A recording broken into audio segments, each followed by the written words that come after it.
Bonjour amis, en tout cas c'est toujours un réel plaisir de vous écouter pour parler de l'Afrique, de la femme, mais également parler des problèmes sociaux auxquels nos sociétés modernes ont l'habitude de rencontrer et également les problèmes auxquels les femmes en général et en particulier ont l'habitude de rencontrer souvent.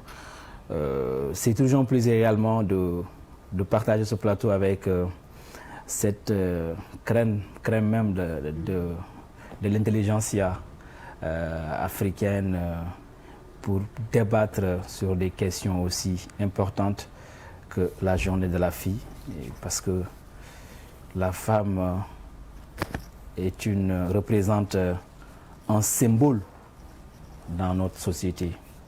Je pense qu'au cours des débats, nous allons fouiller, nous allons creuser et nous allons ensemble ressortir certainement les recommandations ou les solutions, proposer des solutions adaptées et concertées par rapport à ce phénomène. En tout cas, merci d'avoir pensé à moi et je pense qu'on va approfondir la thématique au cours des échanges. Merci Omar.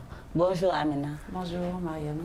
Encore un plaisir de revenir sur ce plateau, toujours dans le cadre de la GIF, pour en discuter et trouver, comme l'a dit tout à l'heure Apo, pouvoir discuter et trouver peut-être des solutions par rapport à tous ces maux que vivent en général les jeunes filles et les femmes. Effectivement. Donc le but de toutes ces émissions thématiques, c'est de trouver des solutions aux problèmes sociaux que vivent nos sociétés de manière générale. Donc dans le cadre de la Journée internationale de la fille, parler de cette journée revient à parler des droits de la fille. Parce qu'on ne peut pas parler de cette journée parce qu'il y a un but. Quand il y a une journée dédiée à la fille, c'est parce qu'il y a un but derrière. Ça veut dire qu'on veut respecter, valoriser la fille. Le langage qui était plus connu, on parlait de l'excision des filles. Pourquoi maintenant on utilise plus le concept mutilation génitale féminine? D'accord. Alors, le concept mutilation génitale féminine, je pense que c'est pour mettre l'accent déjà sur cette pratique.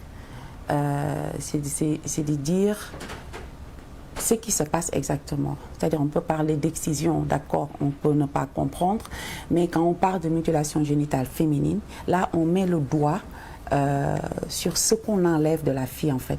C'est le clitoris qu'on enlève. Et en général, on enlève tout ce qui est autour.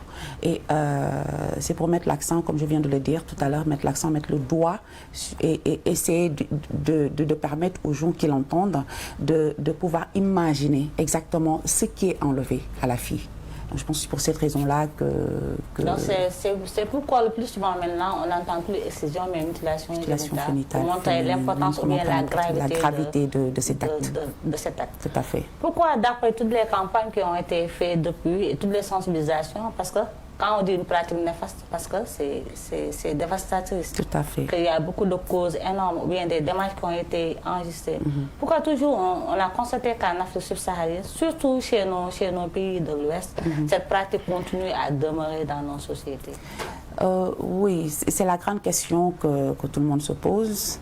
Alors ici au Sénégal, depuis 1999, il y a déjà une loi interdisant depuis 1999, ça fait donc 21 ans qu'il existe une loi pour interdire l'excision, la mutilation génitale féminine.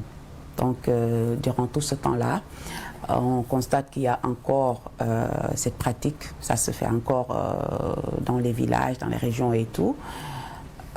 Parce que moi je pense qu'il faut quand même un suivi, parce que on met une loi, mais après il faut un accompagnement. Et c'est cet accompagnement qui va permettre de trouver des solutions pour pouvoir complètement arrêter cette pratique-là. Donc, depuis 1999 jusque-là, peu de personnes ont été inquiétées. Enfin, celles qui le font ne sont pratiquement pas très inquiétées parce qu'il y a malgré cette loi, peu de personnes étaient inquiétées parce qu'on a l'information qu'il y a juste peu de personnes qui ont été arrêtées et condamnées. Et la peine c'est de 6 mois à 5 ans. De 6 mois à 5 ans. Qui a été voilà. arrêté par rapport à cette pratique. Si, c'est 6 mois à 5 ans pour la peine. Maintenant, pour ne pas vous couper, cette peine-là, c'est juste pour celle qui pratique? Oui, c'est celle qui pratique, elle est complice. Elle est complice aussi. Oui, celle qui pratique, elle est complice. Maintenant, après, il faut que les ceux qui ont mis déjà cette loi-là puissent trouver des solutions. La solution, pour moi, c'est peut-être la dénonciation,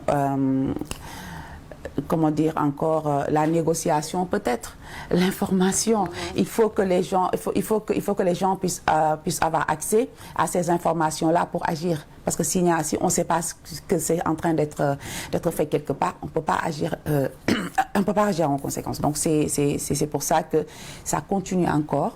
Et on rencontre par exemple des personnes, des femmes qui sont conscientes de la peine encourue, mais après c'est la tradition, elles ne peuvent pas arrêter. Maintenant, ça veut dire qu'il y a un entêtement réel de la part des pratiquants. Et ça veut dire que si depuis 1999 à nos jours, ça veut dire que 21 ans après la loi, que cette pratique persiste, continue toujours, ça veut dire qu'il n'y a pas eu un travail préalable par rapport à cette loi. Est-ce qu'au moment d'adopter cette loi, les autorités ont associé les parties concernées? Surtout, on sait que c'est une pratique traditionnelle, ça veut dire qu'il y a des gens qui sont vraiment les premiers qui devraient être interpellés. Oui, je pense que ça a été fait parce que peut-être qu'il a fallu trouver tous les problèmes, toutes les conséquences qu'ont vécu les femmes après avoir été mutilées. Je pense qu'à partir de là, que cette loi a été proposée. Maintenant, certainement, il y a eu une discussion au préalable pour pouvoir aller dans ce sens-là. Mais après, moi, je pense qu'il y a un problème de suivi et d'accompagnement. Il y a un problème de suivi et d'accompagnement pour permettre, enfin, pour empêcher, par exemple, ces femmes-là de continuer cette pratique. Ok. Voilà. Omar, on pense quoi? Bon, déjà, les chiffres sont alarmants. On parle de... 2 millions, c'est énorme. C'est énorme déjà. 200 millions, c'est énorme. Sans compter celles qui ont été excisées hier ou aujourd'hui. Voilà. Le phénomène se passe, disons, ils ont ciblé 30 pays. Et puis le phénomène se passe presque en Afrique de l'Ouest. Au Sénégal, on parle de la moitié des femmes ont subi cette pratique. La plupart des régions comme Kolda, Ziguinchor et Sédhiou, même si les pourcentages ne sont pas équilibrés, il y a un certain déséquilibre par rapport aux chiffres. Celles des milieux ruraux ont plus subi le phénomène que celles qui vivent dans le milieu interurbain.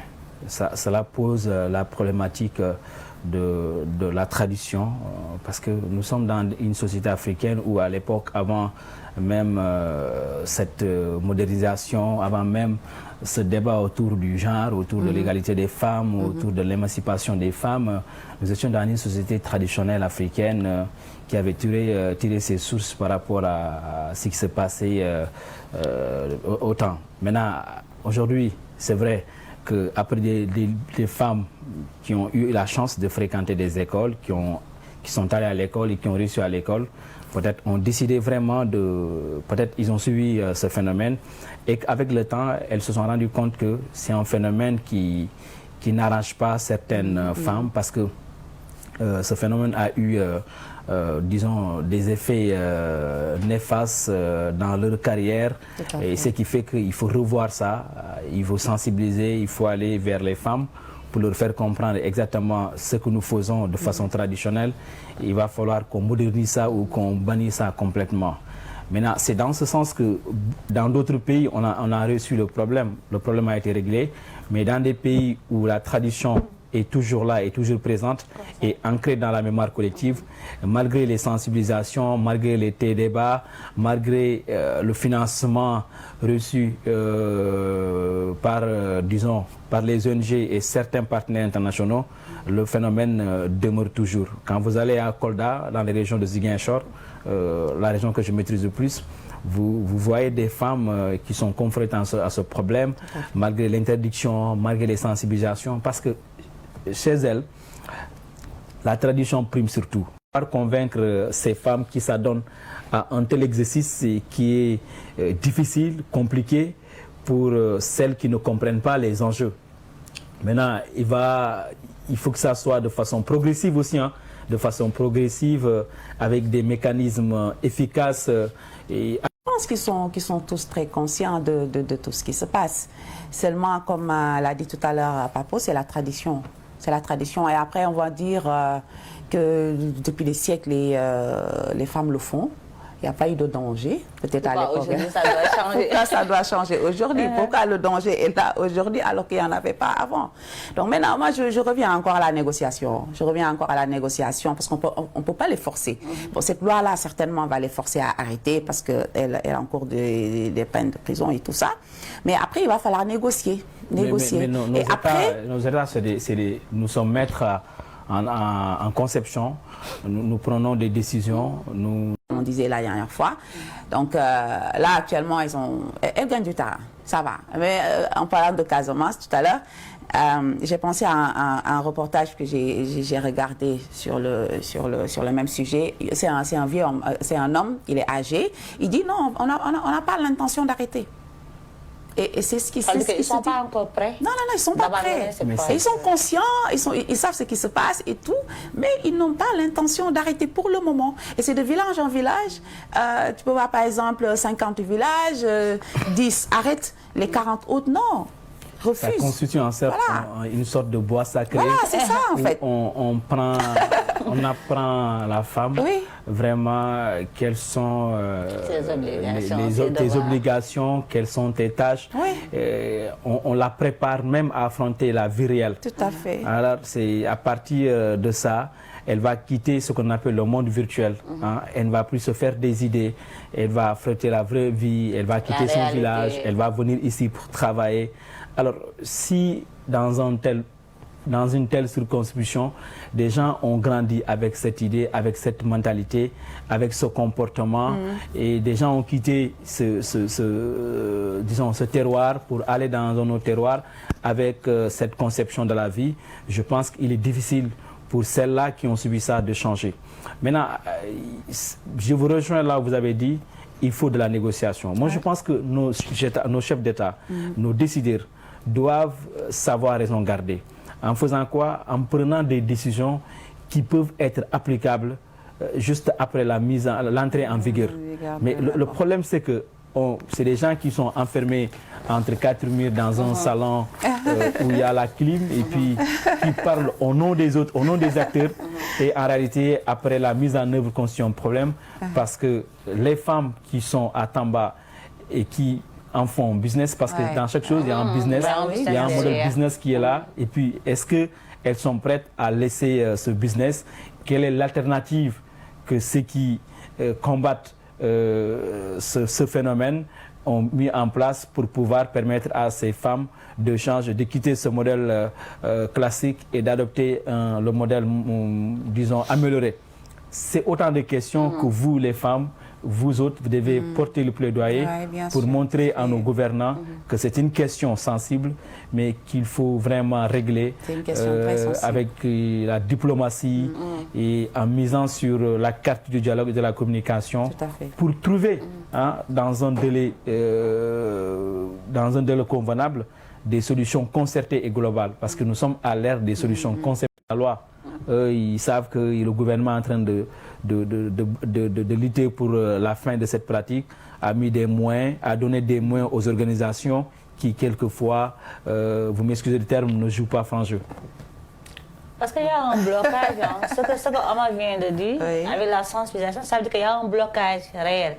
Ça veut dire que nos sociétés ont du mal à accepter tous ces lois décidées ailleurs. Parce qu'on a vu que aujourd'hui, s'il y a ça, ça veut dire que l'État a ratifié la convention.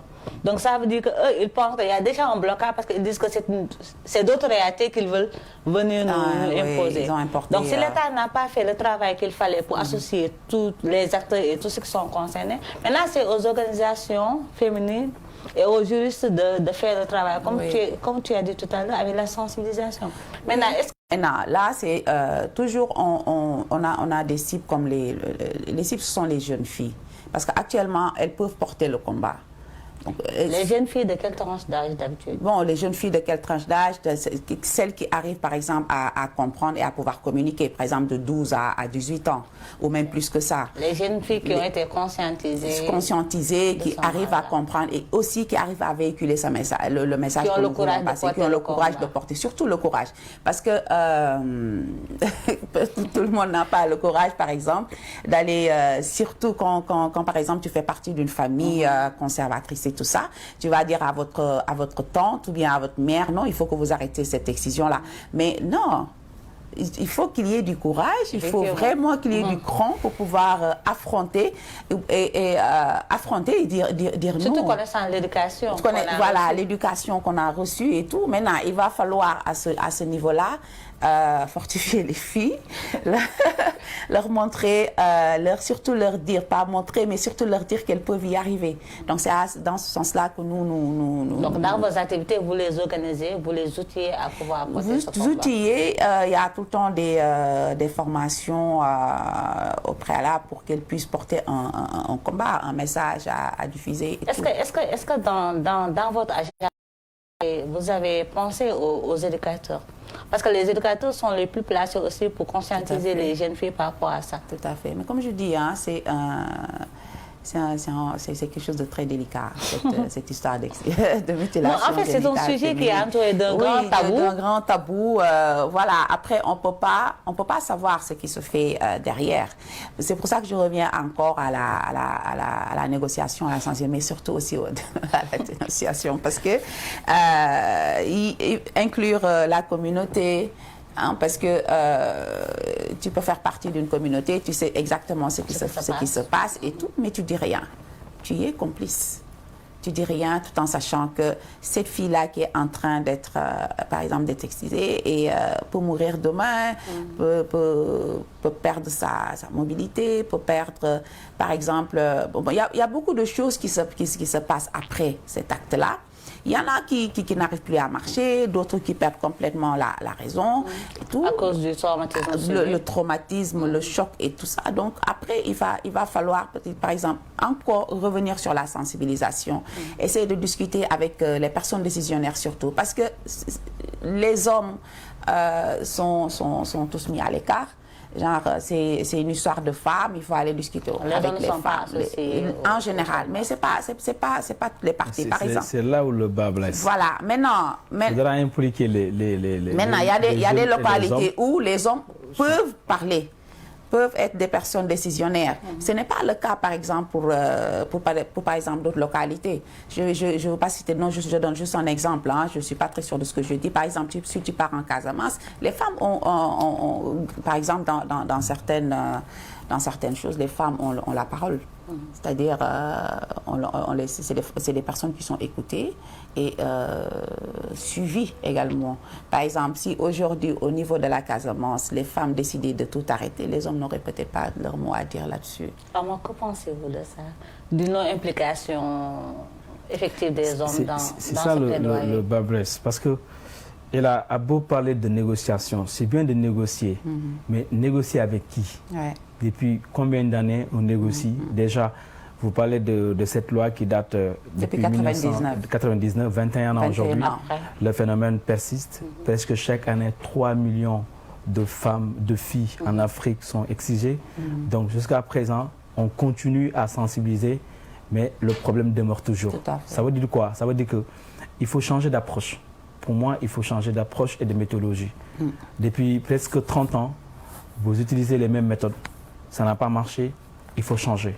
Il faut changer, disons, en essayant d'avoir des approches bien déterminées et bien ciblées d'une localité à une autre. Les réalités en milieu mandingue ne sont pas forcément celles qui sont applicables en milieu alpural, en milieu bambara ou en milieu manjac. Donc je pense qu'il faut non seulement ceux qui combattent ce fléau, qu'ils soient entourés des gens qui connaissent, quand vous allez à milieu mandingue, la sociologie, l'anthropologie mandingue, pour que ces derniers puissent parler aux populations, aux femmes, aux notables, aux personnes ressources. Parce que le phénomène de l'excision, c'est comme le bois sacré. Ouais. Parce qu'aujourd'hui, quand on doit envoyer des enfants au bois sacré, c'est toute la famille qui se réunissent.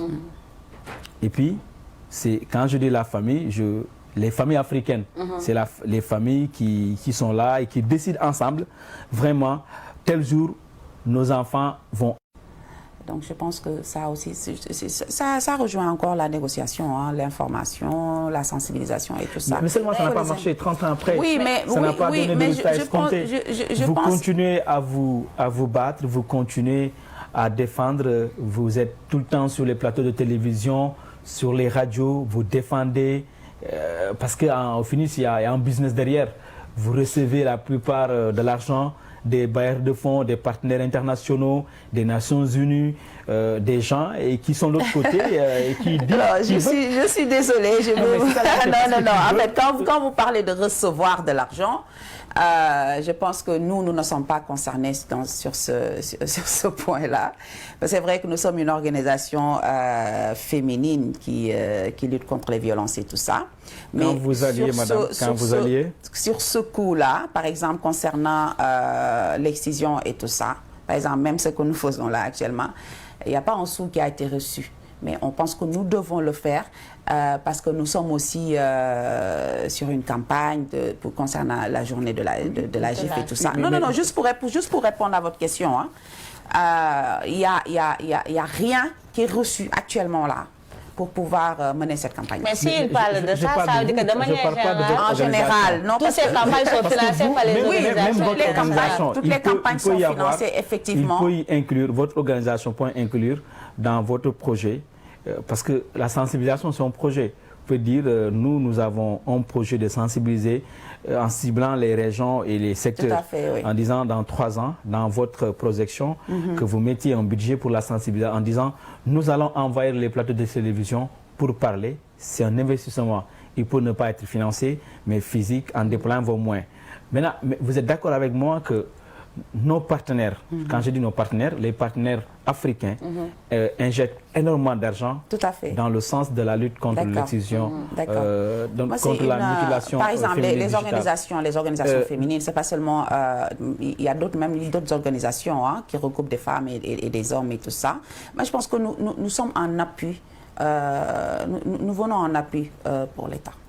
Parce que quand l'État met par exemple une loi ici, par exemple, c'est à peut-être eux de suivre, d'accompagner. Maintenant, si les organisations, que ce soit féminines ou autres... L'État est plus informé que vous. Certainement. L'État est plus informé que vous. Il y a une nuance qu'il faut accepter, madame. Parce que depuis combien d'années vous êtes dans ce secteur? Depuis combien d'années vous menez des sensibilisations? Concrètement, qu'est-ce qui a été fait? Est-ce que vous avez senti dans les contrées lointaines qu'il y a un changement? Oui, il y a forcément un changement. Il y a un changement parce qu'on a vu des organisations féminines bien après tout ça. Des organisations, c'est des jeunes, peut-être juste moins de 20 ans ou quelque chose de ce genre, qui ne sont pas encore mariées dans leur localité, par exemple, donc elles sont très jeunes, qui mènent des actions et qui, comme je l'ai dit tout à l'heure là, qui arrivent à gagner du terrain de village en village, de convaincre des femmes d'arrêter et qui l'ont annoncé, qui ont dit qu'elles vont arrêter cette pratique-là. Donc je pense que depuis beaucoup de temps maintenant, avec tout ce qui se fait, sensibilisation... Quel est le danger? Oui. Parce qu'il y a eu énormément d'études. Tout à fait. Beaucoup de femmes ont consacré des mémoires, des recherches, des thèses. Il y a eu des cabinets spécialisés sur ce secteur. De tout ça et être réticent. Mais le problème, ça revient au business model. C'est-à-dire, j'ai l'impression que nos États africains n'ont pas, disons, une véritable politique visant à réduire ou à anéantir la pratique de la mutilation génitale féminine. Ils savent quels sont les dangers, ils savent quels sont les problèmes, ils savent quelles sont les conséquences. Ils savent réellement quelles sont les filles qui sont devenues des femmes aujourd'hui, qui drainent jusqu'à présent les conséquences de la mutilation génitale féminine. Mais le problème, c'est quoi? Quand nous recevons, quand vous recevez, disons, quand l'Union africaine, l'Organisation des Nations Unies vous dit carrément, Mariam, on vous donne 150 millions de francs CFA, mais dans 3 ans, il faut que vous gagnez ce phénomène. Quand vous allez gagner ce phénomène, il faut que dans les 2 ans, que vous faites une évaluation. Mais vous n'allez pas tout dire, parce que nous sommes des pays très endettés, des pays pauvres très endettés. Donc, il arrive que nos pays même ne jouent pas le franc jeu, parce qu'on a toujours besoin d'avoir l'argent des bailleurs de fonds. Ce qui fait que votre travail là, tant que l'État, nos États africains, nos gouvernants, je parle des chefs d'État et de gouvernement, n'ont pas joué le franc jeu, d'ici à 40 ans ou 50 ans après, le phénomène sera toujours là. Parce qu'il est impensable au XXIe siècle qu'à Dakar, que ce phénomène continue. Dakar qui est la capitale du Sénégal. Dakar où, disons, on apprend beaucoup de choses, parce que voilà, on nous dit souvent au village, vous êtes plus proche de l'Europe que nous. Donc on suppose que c'est la capitale. Donc je pense qu'il faut continuer à sensibiliser, mais la sensibilisation doit être accompagnée des... Analyser ces chiffres-là. Oui, c'est alarmant déjà, parce que en tant que femme, j'ai été jeune fille et tout ça. Vous imaginez être violée par, si c'est des cas d'inceste, être violée par son père ou bien son frère, quelque chose de ce genre, c'est déjà un choc psychologique. Maintenant, après, dehors, vous partez par exemple à l'école, vous revenez de quelque part, quelqu'un vous aborde, vous viole, vous agresse, vous viole et tout ça. Donc, il y a au-delà de l'acte sexuel que cette fille-là a subi, il y a le choc émotionnel et tout ça. Le traumatisme. Voilà, de traumatisme. Maintenant, nous, on faisait partie de ces organisations de femmes qui ont participé à ces plaidoyers pour la criminalisation du viol. Par exemple, Tiguen, on a fait des journées de réflexion, on a organisé des événements par rapport à ça. Je pense que nous avons eu également gain de cause, parce que avec l'adoption de la loi. Mais même avec l'adoption de cette loi, on a vu tout le polémique que ça a suscité. Ah ouais. Et moi, je ne comprends pas pourquoi ça a suscité tant de polémiques. Est-ce que vous pouvez expliquer ce phénomène de viol qui est vraiment trop... Parfois même, on a du mal à qualifier ça. Oui, on a du mal à qualifier, parce que pendant très longtemps, les violeurs n'ont pas été inquiétés. C'est ça qui fait que ce phénomène atteint un certain... Voilà, n'ont pas été inquiétés, parce que nous sommes un pays de masla. Le fameux masla. Nous sommes un pays de masla, et à chaque fois quand il se passe quelque chose, il faudra se taire, parce qu'il ne faut pas salir le nom de la famille, il ne faut pas après salir le nom même de la jeune fille ou de la mère de la fille qui a été violée, tout ça. Du coup, les gens préfèrent se taire que dénoncer. Et c'est manque de courage-là d'aller dénoncer qui a fait que beaucoup de choses ont évolué petit à petit, jusqu'à ce que ça atteigne ce niveau-là. Et les chiffres sont alarmants. Ça veut dire que si le phénomène a atteint ce niveau-là, ça veut dire que c'est un problème de société. C'est un problème de société, forcément. C'est la société qui a fait, ou bien qui a encouragé. Oui, imaginez un père qui viole son enfant. La mère peut être au courant, mais elle ne dit rien. Pour ne pas briser soit son ménage, pour ne pas être jugé par la société, voilà. Peut-être pour ne pas perdre des privilèges et tout ça. Là, on préfère se taire, alors que la vie de cette fille-là est gâchée pour toujours. Donc, je pense que les cas de viol, c'est aussi un problème de société. Et pourquoi c'est aussi un problème de société? Parce qu'on n'a pas cette culture-là d'éduquer les garçons. On a un problème d'éducation, parce que les femmes ont tous les devoirs, et les filles ont tous les devoirs, les garçons ont tous les devoirs. Ça veut dire qu'à bas âge, la petite fille est préparée. Voilà, elle est déjà préparée à subir. Déjà préparée à subir. Il faut s'attendre à être violée, il faut s'attendre à être agressée sexuellement dans la rue, quel que soit ton accoutrement, il faut être préparé aux tâches ménagères, il faut être préparé aux coups et tout et tout. Et tout ça, ça vient. Depuis cette dépravation des valeurs, cette crise, disons, cette crise des valeurs a eu au Sénégal, l'État devrait normalement corser vraiment les sanctions. Parce que moi, je condamne fermement ces cas de viol. Ça n'honore pas notre pays et ça dénature vraiment notre tissu social. Parce qu'une fille qui était destinée à avoir une belle carrière, une longue carrière d'études, qui devrait vraiment, dès le bas âge, on a décelé un certain talent en elle, vraiment, et qui, 2 ans après, au fil du temps, subit ce phénomène, disons, cette pratique barbare, et puis ça va la suivre jusqu'à la fin de ses jours. Parce qu'on a fait, j'ai l'occasion de rencontrer une fille qui a été violée, mais à chaque fois que je parle avec elle, elle a peur. Tu sens que elle n'a plus confiance aux hommes. Elle a même peur qu'un homme vraiment l'approche. Et quand elle pense à ça, malgré aujourd'hui elle a un certain âge, mais quand elle pense à ça, elle a l'impression vraiment que le monde s'effondre. Elle revit, ces moments douloureux, ces moments sombres. Et aujourd'hui, elle est cadre dans une des institutions de la République. Mais ce phénomène est en train de la travailler jusqu'à présent. Tout à fait. Ce phénomène est en train de la détruire jusqu'à présent. Parce que tout simplement, elle a mal. Oui, c'est pour ça que cette loi-là aussi doit être accompagnée. Elle veut que la justice soit faite. Elle veut que la lumière, qu'on éclaircisse vraiment les gens par rapport à ce qui se passe. Parce que jusqu'à présent, elle attend le procès.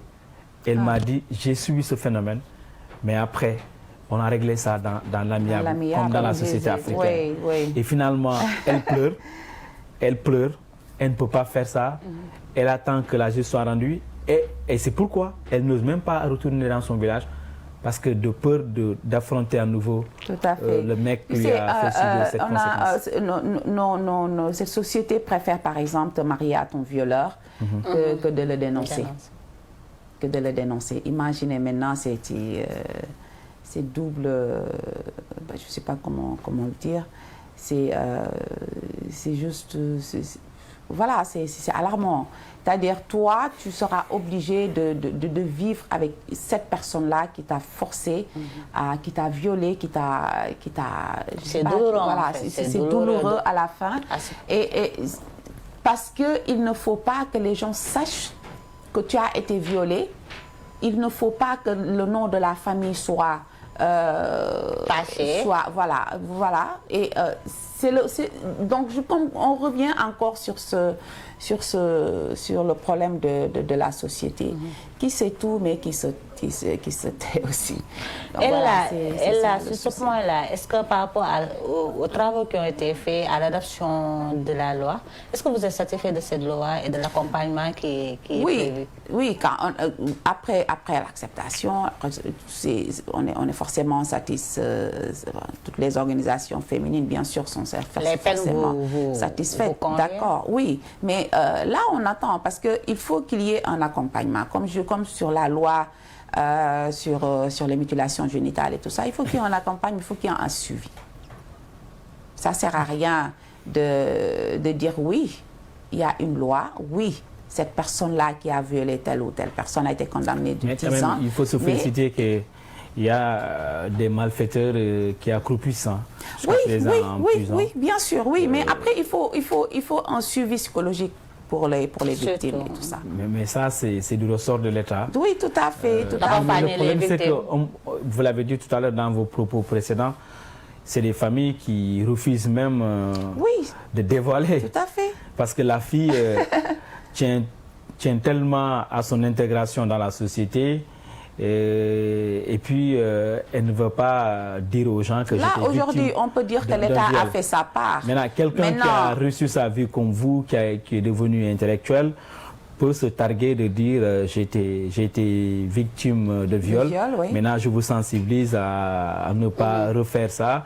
Mais une fille qui vient d'avoir 5 ans, 10 ans, 15 ans et qui est à l'école, qui a envie de réussir parce qu'elle se dit dans la tête ce que le gars m'a fait.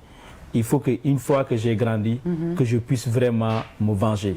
Donc, cette fille se bat matin, midi, soir pour vraiment non seulement assurer sa sociabilité, mais également réussir à l'école. Maintenant, ce qui fait que la plupart, après, ce sont les parents, les cousins qui te disent non, arrête, ne fais pas ça, il faut tourner la page. Ça ne t'a pas empêché de réussir, il faut continuer. Donc, pour rire au monde, cette fille-là ne va pas dévoiler ses secrets. Même la plupart d'entre des filles-là, après avoir trouvé le mec qui convient, la plupart d'entre elles disent carrément à ce mec, j'ai été victime de viol. Sur les 10, 8 acceptent, d'autres disent non. Pour rien au monde, ma famille ne va pas accepter de me marier avec une fille qui a été victime de viol. C'est un problème. Et là, c'est le problème de virginité ou pas? Oui, il y a des familles les familles doivent prendre, enfin, les victimes doivent par exemple prendre leur courage en main et aller, quelle que soit la décision de la famille et tout. Mais bon, après, quand tu es une petite fille, moins de 5 ans ou moins de 10 ans, tu n'es pas capable d'aller dénoncer ton bourreau. En tout cas, c'est important, vraiment c'est important, mais le temps est épuisé. On est obligé de rendre l'antenne déjà. Merci Omar de nous avoir accompagnés. Merci. En tout cas, je remercie tous les Sénégalais qui nous suivent. Je remercie Alpha ou Oumar Ndong qui nous suit et qui ne cesse de commenter depuis le matin. Vous remerciez et remerciez votre organisation. Continuez à descendre sur le terrain, battez-vous. Et je pense que, mais ne vous limitez pas seulement à Dakar, hein.